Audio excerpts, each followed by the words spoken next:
Hi guys, Kaiser here, and welcome back to Age of Empires 2. I have on the docket for you today a really exciting Arabia match between MC 1460 and my buddy Hothier. MC in the red playing as the Vikings against Hothier in the teal playing as the Celts. A very interesting matchup in my opinion. Both civilizations have a strong infantry focus. The Vikings have healthier infantry, they get additional HP through the ages, whereas the Celts have faster moving infantry, and of course, very strong siege as well. They also both have an interesting eco bonus. The Vikings get free wheelbarrow and handcart, whereas the Celts get faster working lumberjacks. So, this should be a very interesting matchup, and I happened to catch this game live as it was being played, and yes, it is a fascinating game. So let's go ahead and dive in. The Dark Age, I want to say, is fairly uneventful, at least early on. So I'm going to go ahead and skip through that. Although I want you to leave me a comment below if you would prefer to see the steps taken by both players in real time. Let me know. Let me know if that's something you don't want me to skip. But to go ahead and summarize, I think both players take very traditional approaches. 6 on food, 4 on wood. Then the next one on your boar or elephant in this case. Both players taking pretty similar approaches. Now, Hothier, again, I was live and I was talking to him as he was playing this match. And he was telling me, oh boy, I'm the Celts. I don't know, what should I do? What's the game plan? And I said, well, you Celts, you got the infantry bonus. Maybe you want to try a drush. And that's what he's got going on here. He's got the barracks coming up for a drush. Meanwhile, MC appears to be perhaps more walling in. He does have a barracks up as well, but he's not going to use that barracks. So I think he's just trying to get to the next stage. And indeed, I will go back to normal speed now. 9 minutes in. The Vikings player on the way up to the feudal age.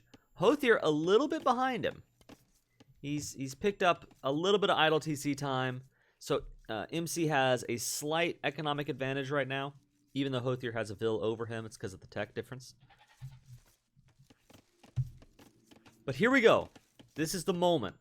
Hothier's kicking off a drush on his opponent. And of course, whenever you do a drush, it's a little bit of a gamble.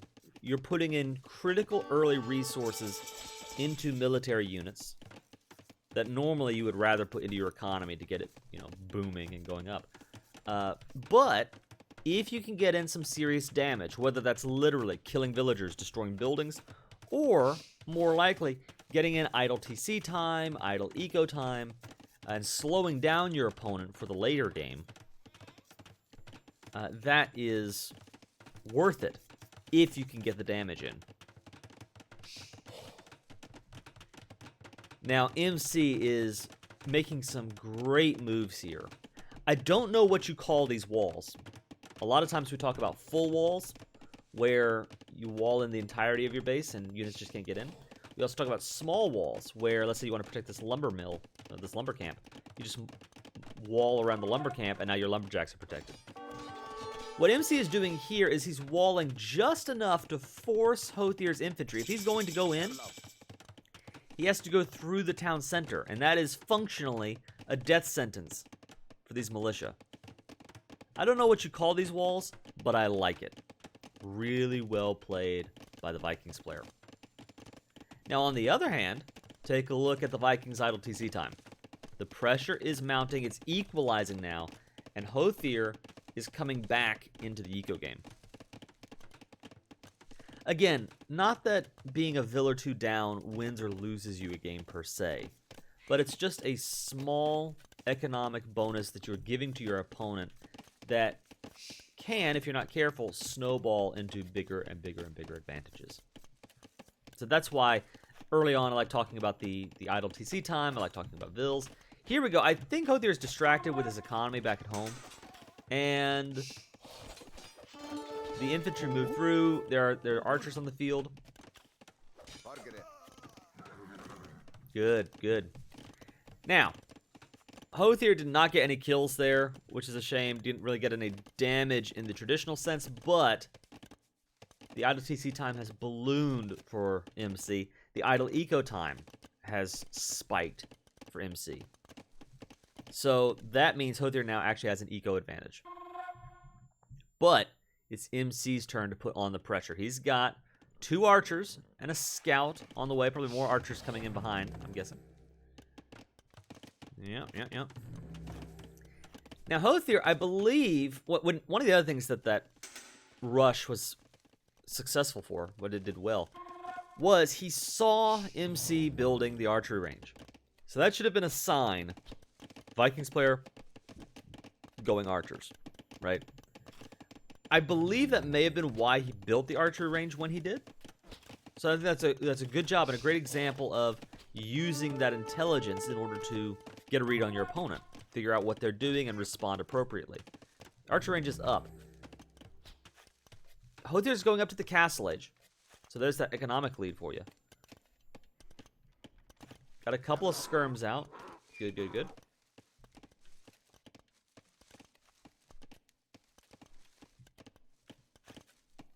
He is moving his lumber camp to try to keep it safe. Keep it unseen. Now, this is a scary moment right here. You've got skirmishers with no melee protection at all. That's bad. That is bad. One of the things that I try to do, and I say try, I mean, I know it's easier said than done, but when I'm building skirmishers, I always try to throw in at least 1 spearman, 1 or 2 spearmen, just because if you don't have any melee protection, it's so easy for your opponent to get a scout or 2 in your massive skirmishers and wipe out hordes of skirms with just a few scouts.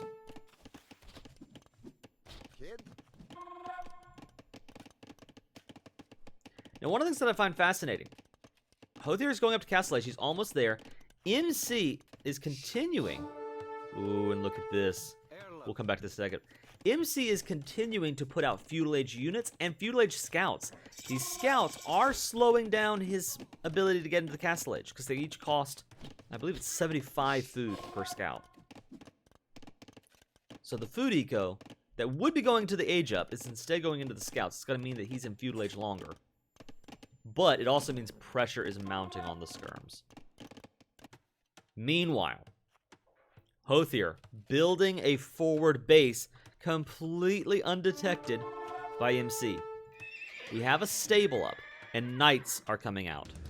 We have a siege workshop out. Meanwhile, Hothier is trying to defend in his own base. He's going to be trying to put on the pressure and keep off the pressure at the same time. 2 scouts by MC, and he's just starting his Castle Edge tech up. Yeah. A knight already on the field. And he's going in. Here we see a push for death. Mangonel already out. Mangonel does 2 things very well. 1, it is a dangerous threat to any kind of archer play, crossbow play. You gotta be very careful about that. And then 2, it does outrange town centers. So if you get enough Mangonels out, or you let a Mangonel fire for long enough, that TC will go down. The Vils going to try to take out the Mangonel, but no. That's what the knights are for. Yeah, those Vils won't be able to do that. Meanwhile, back in Hothier's base, scouts are down, archers are still in play.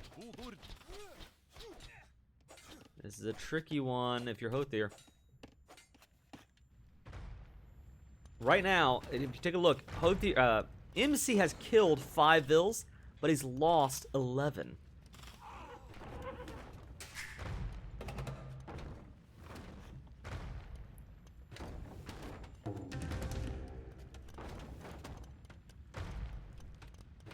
I think that this would be a far more devastating push. And when I said it, it's already hard. Hothier's playing this well.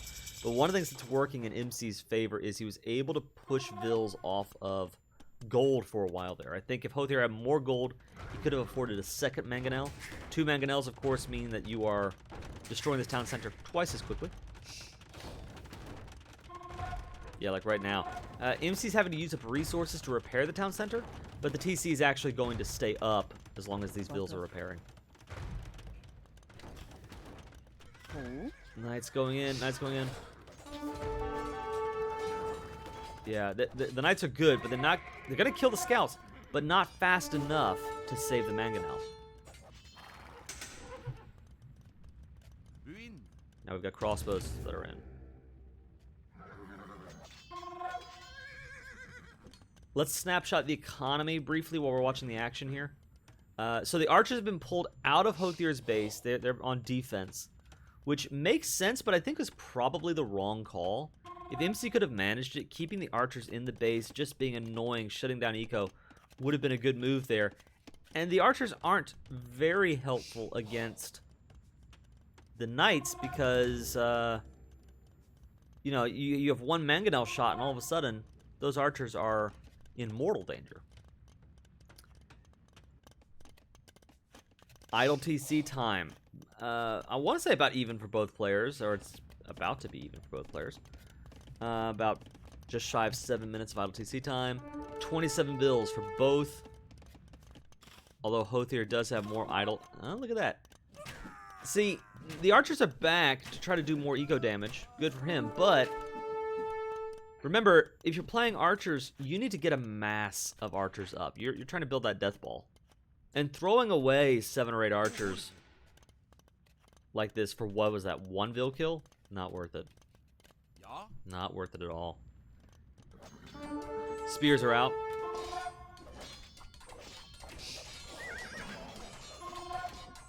Hothier has a monk out. Does not get the conversion off. Does not get the conversion off. So note the monastery here. This is going to be important later.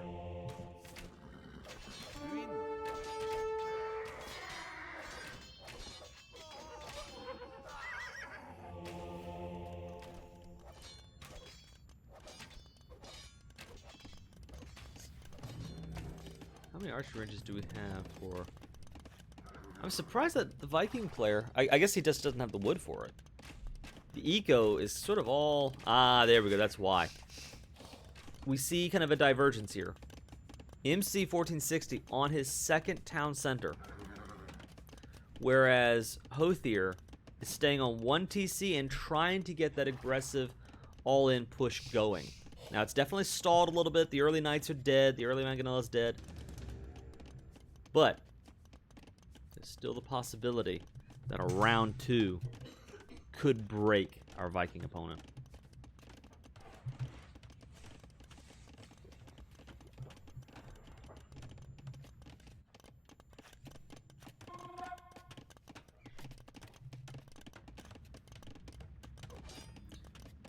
I remember Hothier was trying something. He's going to try to build a watchtower and shut down the gold. Smart play, smart idea.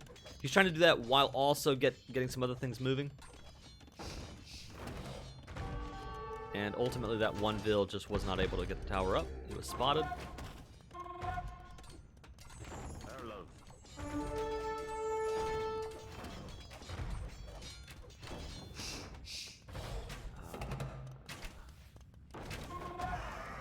Nice shot there, nice shot there.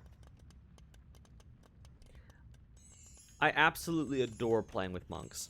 I love their ability to heal units. I love their ability to convert enemy knights. They can completely transform the flow of a game.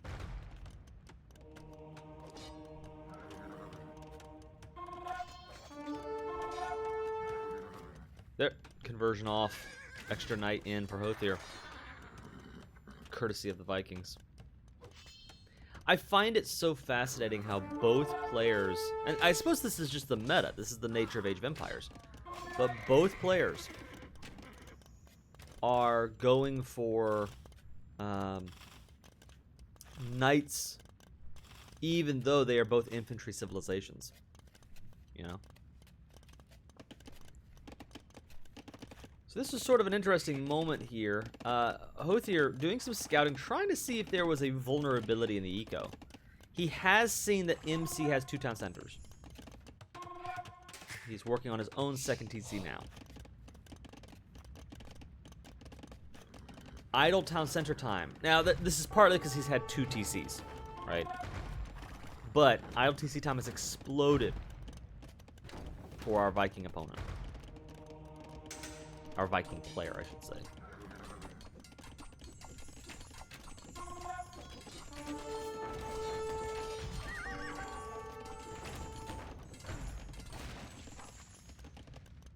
And I will say that I think this would have been... You have the Mangonel as the anti-archer option. Knights are fast. They're great for raiding eco, but what I would have loved to have seen... If we were to rewind time a little bit, I would have loved to have seen the Mangonel supported by infantry. And I say that, again, partly because you're the Celts. You got that infantry bonus that's so nice. And then partly because you then have a response to pikemen. And infantry are not as easily countered. As long as you're dealing with archers, infantry aren't countered as easily. So I think that would have been a good option, and it's something of a trap, in my opinion, to stay focused on knights when you know that your opponent is investing into pikemen. I mean, look, right now, he's got 9 pikemen on the field, more coming out. Yeah, I think knights is not the right move here. Now, hindsight is 20/20, don't get me wrong. You always have to recognize when you're the one casting a game of Age of Empires that it's very different from being the one playing it, you know? But that's definitely what I would see as a better option, is to go into infantry.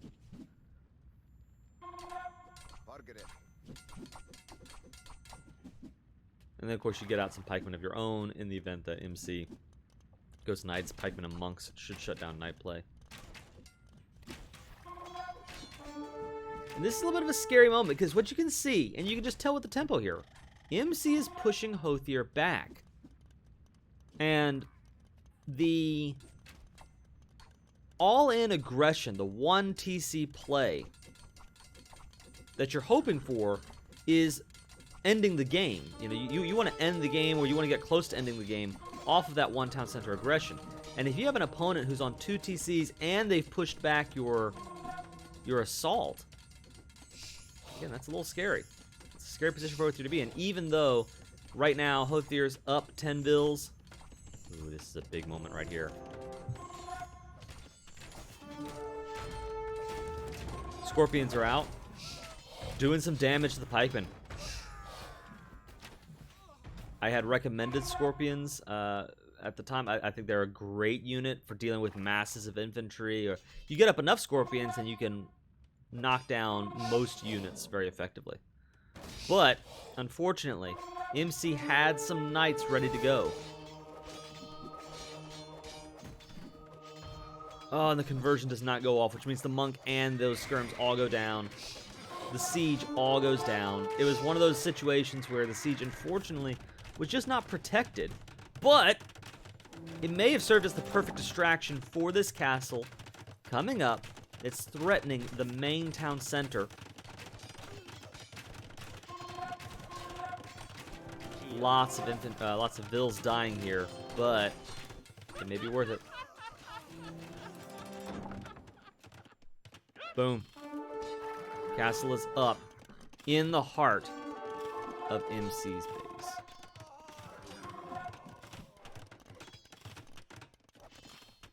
At this point, take notice of how the eco has evened out here. Hothier only has 2 vills up. And that is because... yeah, it's the eco kitty's about even. It wasn't even, but there's several Celt vills died there getting that castle up.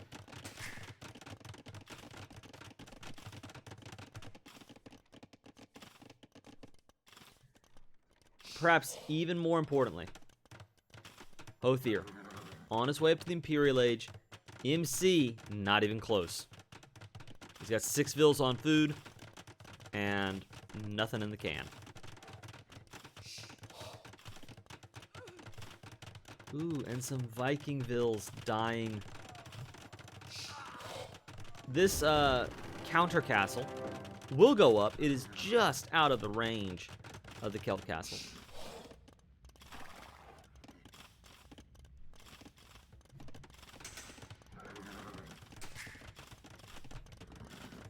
But it's looking like that town center won't stay up.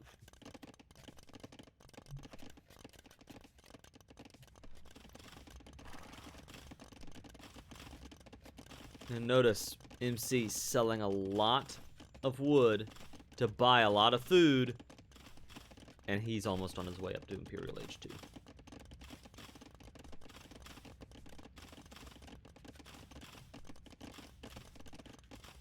Now what I'll be looking for when Hothir, and he did a very good job of this, when he hit the Castle Age, he immediately started putting down a siege workshop and getting the pressure going. He immediately started building knights.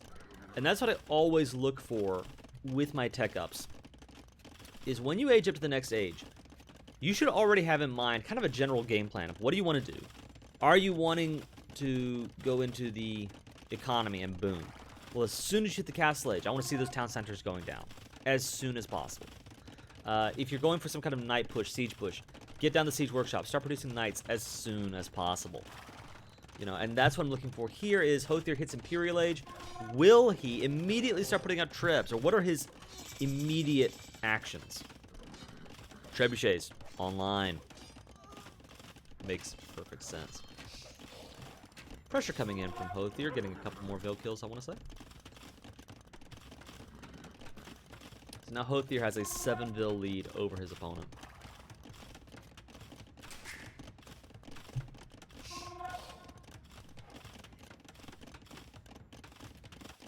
Second castle coming in for Hothir, using stone taken from the Viking base.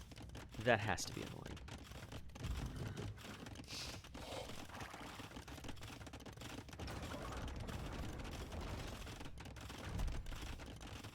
Now this is interesting to me. I wonder, if you're in Hothir's position and you have a trebuchet out, would you rather begin putting pressure down on the castle, or would you maybe focus fire on taking this town center down?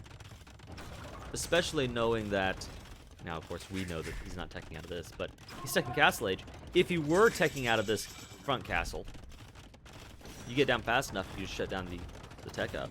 Give yourself some more time to be alone and in. Counter trebs are coming out for our Viking player.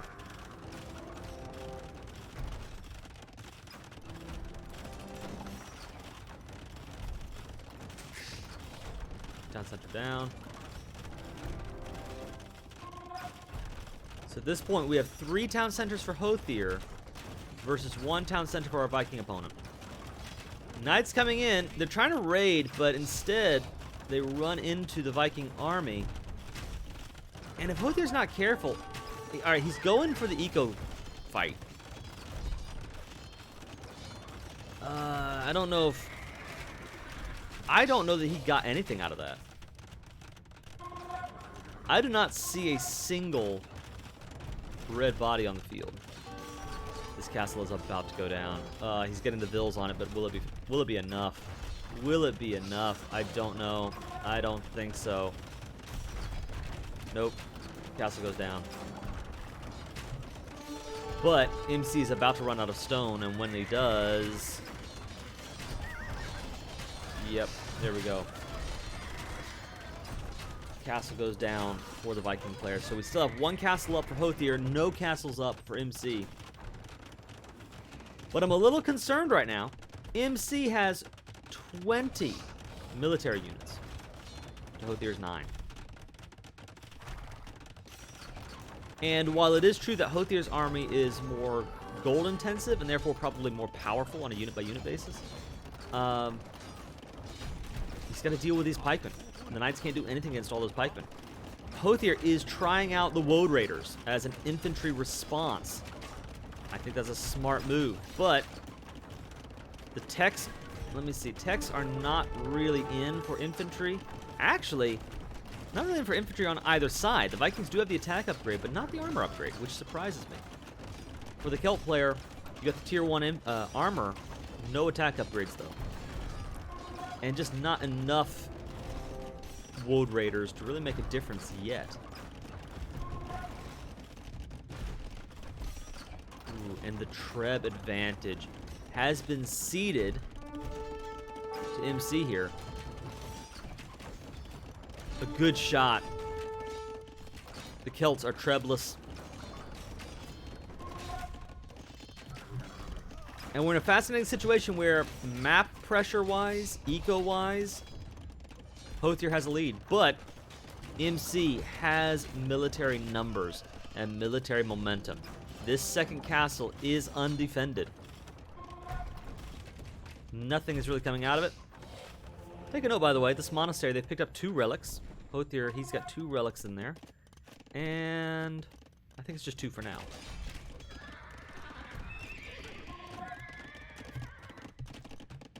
A lot of units being picked off here. A lot of, yeah. Right now, Hothier down to only 4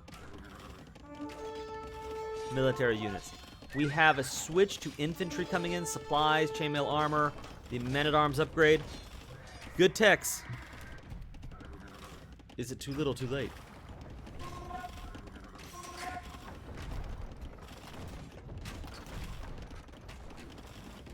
Ooh, the Trebs are putting in work, and slowly but surely, the Celts are being pulled back from the Viking walls.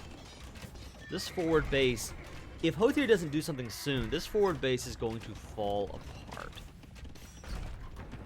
So he's trying to get barracks up. He wants to actually pump out infantry. Now that he's got the techs coming in. Longswordsman tech in, forging in. But the problem is the Trebs are just right there. The barracks might be too close to the action. The second town center, all that wood, all that stone, going down. And still, knights are coming out, even though they are, countered heavily by the pikemen. What I think Hothier is trying to do is put pressure on the economy, and you see him doing that here. I think this is a smart play, and this is the strength of going cav. If you see a fight you don't want to take, you're fast enough to just walk around it. The monk got in a conversion, if I'm not mistaken. And good move there for Hothier. Small victory. And the knights, he got distracted by what was happening back there. The knights engaged on the pikemen, and they fall apart. So far, yeah, I think MC's played this very well. He's picked the right kind of units, the right kind of counters. He's pulling this back. Hothier, I think, if I were to analyze the issue, I think what it was is staying on knights longer than he should have, or perhaps not keeping them mobile. There's one too many times where 4 or 5 knights engaged on pikemen and they got lost to the mass. It was just not there now at this point in the game. Both players in the Imperial Age. As bad as this looks, Hothier still has a 10 vil lead. Some of them are idle, but he's still got a 10 vil lead on his opponent. Idle TC times for both players are pretty substantial.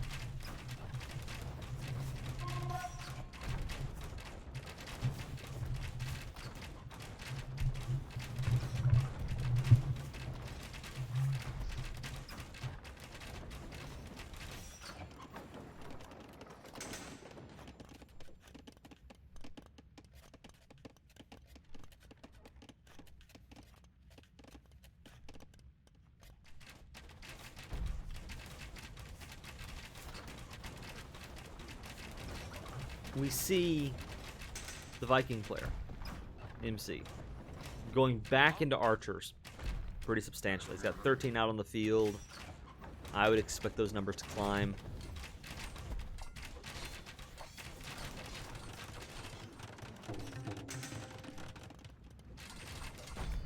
Now this is a moment I want to highlight. This was pretty exciting when it happened in the game. the Viking player is absolutely destroying Hothier's forward base. This whole line is collapsing, right? But in a sheer lucky twist of fate, oops, go back here. He just so happens to not see that the fog of war just covering that monastery with 2 relics hiding inside. So that is gold that will continue to supply Hothier. That so easily could have been shut down. Not even the house is allowed to stand. But the holy relics, they stay out of the piercing gaze of the Viking raiders. It is at this point that Hothier's thinking about resigning. You know, he's saying, I believe it's once the Trebs start moving up and they begin pelting the town center, Hothier is really considering resigning. And I'm telling him, hey man, wait a minute. Let's stay focused here. I think you still got some options. Try to go into siege. Try to go into infantry.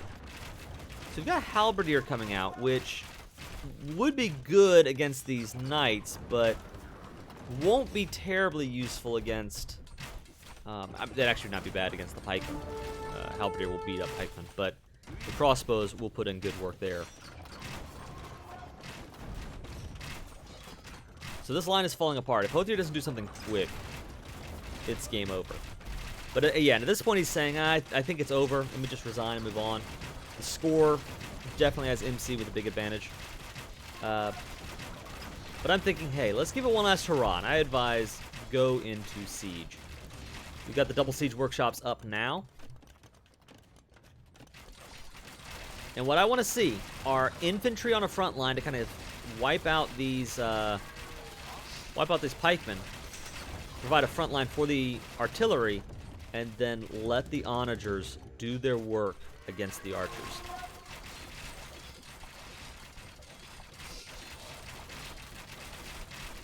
The ego difference is closing in. MC is nearing the Viscount that Hothier's got.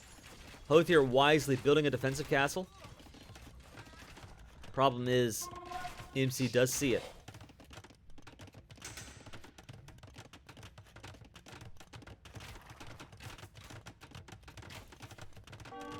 We are down to a 2-villager difference. A raid taking place right now. Hothier trying to put some pressure on his opponent. At this critical moment, I think this is a smart play. Staying under the town center, we won't get a lot done there, but even so, just the mental bandwidth being used up. Good move. Scorpions out for the pikemen. Not bad. I don't know that 2 scorpions will do enough. Scorpions are sort of the siege version of archers. I don't know that you get a lot done with 1 or 2, but they can help in mass. The siege here, not a lot of units died, but the Trebs were knocked out. And because MC lost all of his castles earlier, he wasn't able to replenish them, so the assault has stalled for a second. Just enough time for Hothier to get out more siege, and more siege he will get out.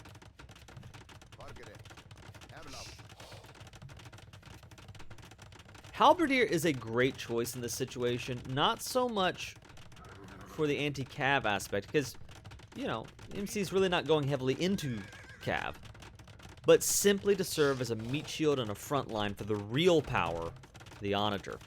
The onager's only threat is going to come from cavalry, and so having the halberdier out in front is a great move. This castle will come up. Fortunately, it's a Vil that dies and not an onager. More onager comes out. More onagers come out.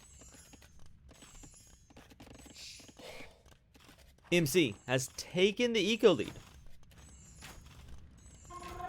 And a 3rd town center coming up with Viking player.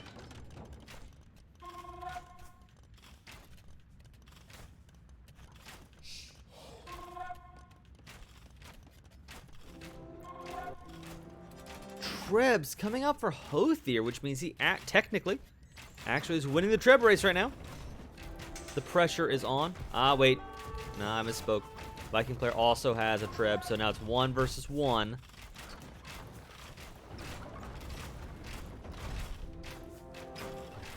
What Hothier needs to do is have Vils ready to repair this Treb. Onagers moving into the castle's line of fire in order to shut down the trebuchet. The enemy castle, the Viking castle, has been instructed to attack the barracks, and that means the Onagers were able to snipe the trebuchet and get away with it. Not a single Onager lost.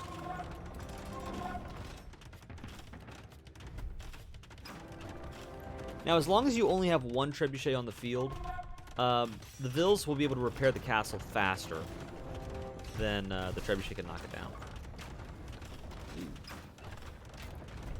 The Treb gets a snipe on that one Onager.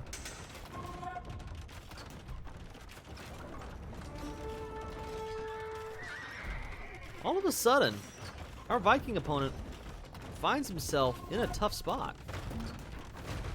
Oh, here we go, here we go. Oh, so many spearmen down. Now that is a lot of Onagers. Those are a lot of Onagers that we've lost there. 1, 2, 3 at least. Probably more, but the front line has just gone down. He's got arbalests everywhere. He's got archers. That's a risky proposition against Onager. He's also going with some pikemen. The forward castle from the Viking player goes down. Now, what I would love to see in the comments below, let me ask you this question. If you were playing as Hothier, the Celts here, what different strategies or approaches would you have made up to this point? And then if you were playing the Viking player, if you were MC right now, how would you have played this differently? What moves do you think they made that were smart? What moves do you think they made that were different, that you would have done differently? Here we go. Hothier back on the offense with 5 Onagers. No, by the way, no gold. He's completely out of gold. So this is one of those all-in pushes. He's got to do some serious damage here. The eco has become massively in favor of MC. Oh, here we go. Here we go. Several Onagers die here. Oh, we're down to our last Onager. All Onagers down.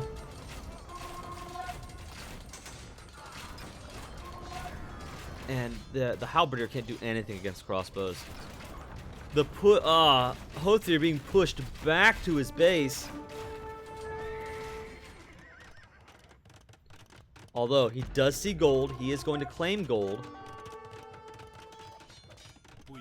He's got some infantry in the enemy's economy, which is good. He's gotten some significant eco kills.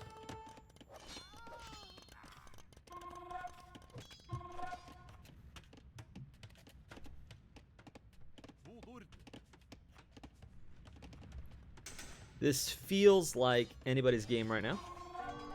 Feels like, let's see. Is there any gold left on the map for... There's no gold in the Viking base. That's all gone. There's no gold in the Celt base. Except for this gold right here, which... Does he see it? Yeah, they both see it. So, there's gold there. If Hothier takes advantage of it. But he's right now contesting this neutral gold. Archer's coming in. Siege Onager is up. And we've got one coming out. Viking player distracted, losing some Vils there, or some archers there.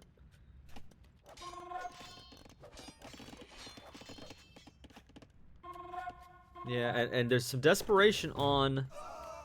Poor Patrick. The monk goes down, but so do the archers. Only a few left.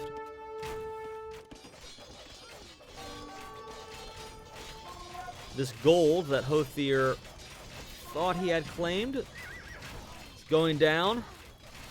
Right now, it's a combination of just teal sacking red vills, red obliterating teal vills. The economies of both players. We're up to nearly 70 vills killed on both sides. Hussar moving in here. I'm sorry, Light Cav moving in. Taking out these archers. They're down. Right. Have I spoken too soon? Siege Onager has to worry about these scouts. Oh no! Oh, and it goes down. And Halberdier coming in. Wow, what a messy game. It's just battles and conflict all over the place for the last bit of resources. 15 Vil advantage for the Viking player right now. A military advantage for the Viking player right now. I think the saving grace is you are the Celts. You have the faster firing siege. And your opponent is going primarily archers.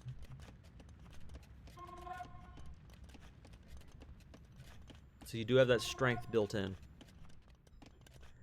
And here we go. Hothier on the gold in the back of his base. And that might be a big difference. That's a huge advantage for Hothier. Is if the Viking player wants any gold at all. If MC wants gold, he has to fight out in the middle of the map. For Hothier, if he wants gold, he still has a significant number of gold. A couple thousand, it looks like. Back in the back of his base. That's easier to protect. It's easier to respond to raids on. Ooh, here's a moment. This is a big moment right here.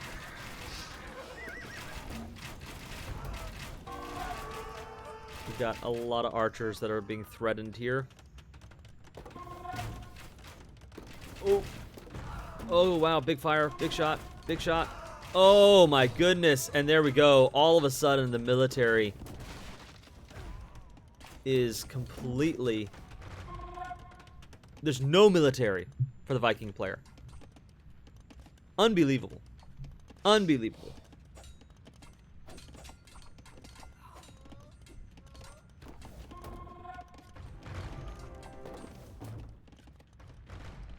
And now you're in a tough spot. I mean, when you're MC, you're completely out of gold.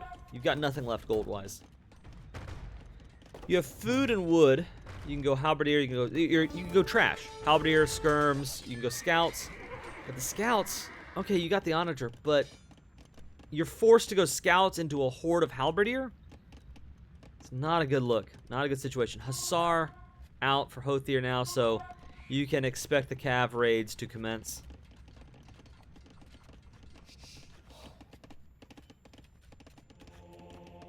Sometime in this battle, Hothier's picked up a third relic. So fortunately for him, he's putting a castle up to cover this neutral gold here. The gold on this side is not being claimed right now, but MC's being pushed off of the opportunity to take it.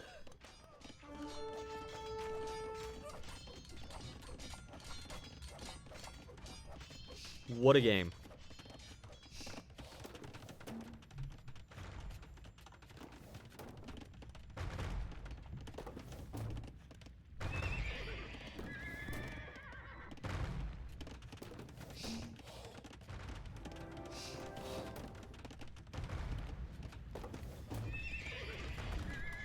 Yeah, and at this point, what do you do if you're the Vikings? If you find yourself in a situation where you have no gold, you are forced to go into trash, and your opponent still has the resources to put up a gold army, you are in a tough spot. The eco has swung one more time into Hothier's favor. The military, fully in the hands of the Celts. And in a little bit here, the Viking player will realize he does not have options. There's no real choice. So What an incredible, incredible game. Both players playing very interesting. I found it so fascinating how both players went knights.